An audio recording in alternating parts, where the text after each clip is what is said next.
कोई आ ही नहीं सकता। और मैडम भी यहाँ के एमएलए हैं और यहाँ के वक्त के मेंबर हैं लोग, उनसे पूछ के आना, बिना पूछे के कैसे आते हैं? नहीं बुलाने की वजह काम नहीं होना।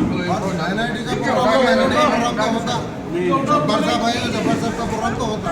हाँ, अनवर भाषा से आपको वक्त का माइनॉरिटी का प्रोग्राम है,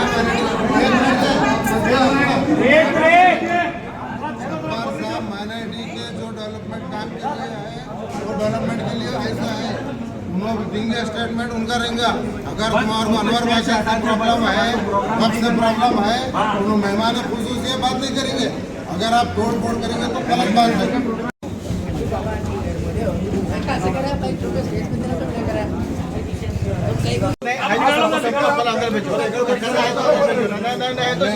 पहले तो जो माइनॉरिटी के लोग हैं, जो जिसको बुलाया गया था, वो लोग अंदर हो गए।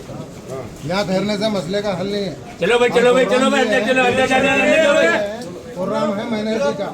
इन्होंने अगर वक्फ बोर्ड को जाना इंटीमेशन लीजिए, चेयरमैन को इंटीमेशन लीजिए, और वक्फ बोर्ड के लोग यहाँ नहीं रहना। ठीक है, वक्फ बोर्ड का इंटीमेशन हमको भी नहीं था सर। इंटीमेशन है, माइनॉरिटी का प्रोग्राम था, दोनों लोग आ गए। हमारा ये लोग सही बोले, ये लोग इनकी भी सही है, हमको भेज दिए चल।